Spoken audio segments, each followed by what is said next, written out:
अस्सलाम वालेकुम नाज़रीन, अव्हां ॾिसी रहिया आहियो सिंध आवाज़ न्यूज़ ऐं आऊं आहियां मोबाइल सिंधी। हाज़िर आहे हिन वक़्त जी अहम ख़बर।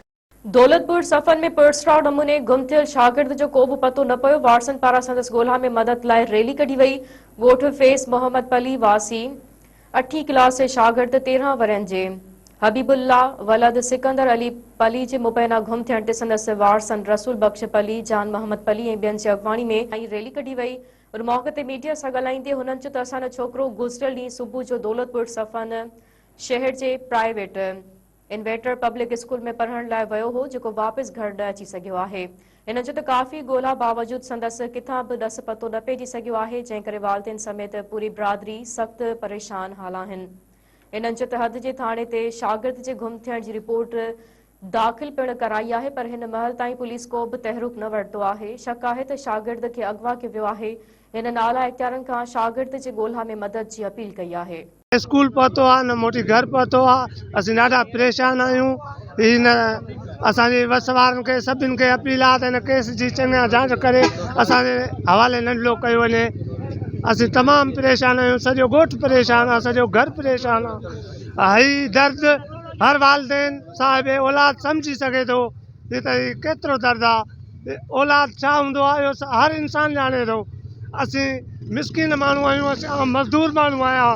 मुंहिंजो पुटु आहे जेको 5 ॾींहंनि खां वठी घर न आयो आहे ऐं तमामु सख़्तु परेशान आहियां।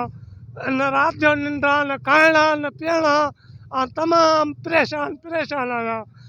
बराए महिरबानी करे जिथे बि हुजे मुंहिंजो बचिड़ो मुंहिंजे हवाले कयो वञे, मुंहिंजे दिलि खे सुकून ॾिनो वञे, तसली ॾिनी वञे, मूंसां इंसाफ़ु कयो वञे।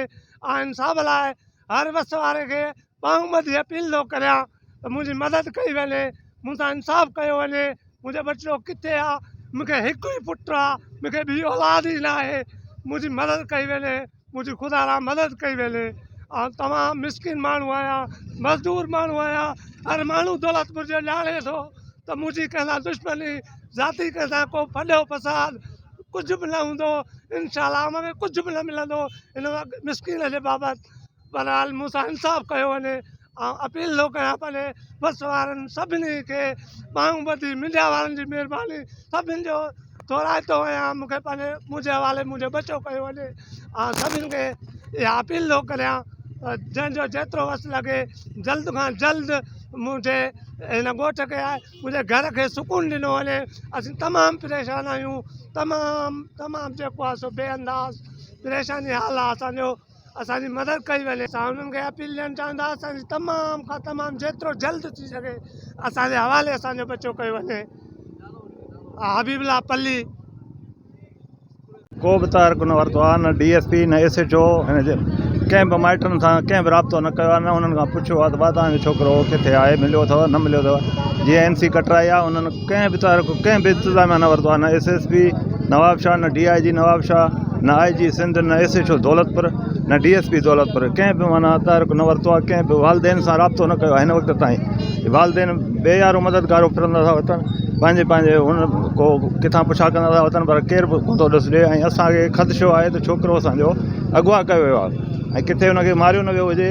असां जेको आहे आला इख्तियारनि खां इहो मुतालबो था करियूं त जेकॾहिं असां सां इंसाफ़ु न कयो वियो त असां अॻिते दर खड़काईंदासीं। असां को बि वॾो क़दम खणण खां कॾहिं बि न की वाईंदासीं।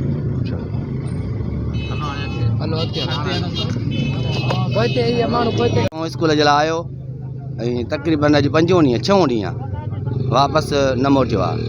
इन जो इतलाह थाणे ते बि कयो आहे, पर पुलिस जो या इलाइक़े जा माण्हू छा तक़रीबन पुलिस जेकी त आहे SHO आहे उनजे कन ते जूं कान चढ़ी आहे। माना इहा ख़बर ई कोन्हे का असांखे। असां इलेक्शन में हुयासीं, ख़बर कोन पई। अॼु वांदा थी आया आहियूं ऐं इहा जांच शुरू कयो अथऊं। असां SHO दौलतपुर खे, DSP दौलतपुर खे, SP नवाब शाह खे असां इहो मुतालबो बि कयूं था ऐं एहतियात जो सॼो ॿुधायूं था। जेकॾहिं असांजे हिन एतिरी जी चुप रही त असांजो अॼोको सुभाणे को ॾींहुं छॾे परीहं असीं दौलतपुर में शटर बंदि हड़ताल जो ऐलान कंदासीं। असीं पंहिंजे दौलतपुर शहर खे बंदि कराईंदासीं। उन में सिविल सोसाइटी जेकी तव्हांजी आहे उहा असां सां गॾु हूंदी। असां उनखे मिनत कंदासीं, असां सां गॾु हूंदा। ऐं पुलिस मुकमिल तौर ते माना नाकाम रही आहे। हिन महिल ताईं उनजे वालिदैन सां को बि राब्तो उन्हनि न कयो आहे। असां जंहिं महिल त मोटी जवाब वास्तो राब्तो कयो वालिदैन सां त वालदेन इहो ॿुधायो त माना का ख़बर ई कोन्हे का हिन महिल ताईं माण्हू अगवा थियो आहे, गुम थियो आहे, का ख़बर ई कोन्हे का। ऐं पुलिस हद जी बिल्कुलु लापरवाह थियो सुती पई आहे। सो असांजो मुतालबो आहे त जल्द खां जल्द असांखे पंहिंजो नंढिड़ो हबीबुल्ला पली आज़ादु करे न वञे। ऐं स्कूल जे लाइ आयो ऐं तक़रीबन अॼु 5 ॾींहं 6 ॾींहं वापसि न मोटियो आहे। इन जो इतला थाणे ते बि कयो आहे, पर पुलिस थियो या इलाइक़े जा माण्हू छा तक़रीबन पुलिस जेकी त आहे SHO आहे उन जे कन ते जूंप कान चढ़ी आहे। माना इहा ख़बर ई कोन्हे का असांखे। असां इलेक्शन में हुयासीं, ख़बर कोन पई, अॼु वांदा थी आया आहियूं ऐं इहा जांच शुरू कयो अथऊं। असां SHO दौलतपुर खे, DSP दौलतपुर खे, SP नवाब शाह खे असां इहो मुतालबो बि कयूं था ऐं एहतियात जो सॼो ॿुधायूं था। जेकॾहिं असांजे हिन एतिरी जी चुप रही त असांजो अॼोको सुभाणे को ॾींहुं छॾे परीहं असीं दौलतपुर में शटर बंदि हड़ताल जो ऐलान कंदासीं। असीं पंहिंजो दौलतपुर शहर खे बंदि कराईंदासीं। उन में सिविल सोसाइटी जेकी तव्हांजी आहे उहा असां सां गॾु हूंदी, असां उनखे मिनत कंदासीं, असां सां गॾु हूंदा। ऐं पुलिस मुकमिल तौर ते माना नाकाम रही आहे। हिन महिल ताईं उनजे वालदेन सां को बि राब्तो उन्हनि न कयो आहे। असांजे महिल त मोटी वास्तो राब्तो कयो वालदेन सां त वालदेन इहो ॿुधायो त माना का ख़बर ई कोन्हे का हिन महिल ताईं माण्हू अगवा थियो आहे, गुम थियो आहे, का ख़बर ई कोन्हे का। ऐं पुलिस हद जी बिल्कुलु लापरवाह थियो सुती पई आहे। सो असांजो मुतालबो आहे त जल्द खां जल्द असांखे पंहिंजो नंढिड़ो हबीबुल्ला पली आज़ादु करे न वञे। ऐं वधीक ताज़ा तरीन ख़बरनि लाइ ॾिसंदा रहो सिंध आवाज़ TV न्यूज़ ऐं सब्सक्राइब करणु न विसारींदा।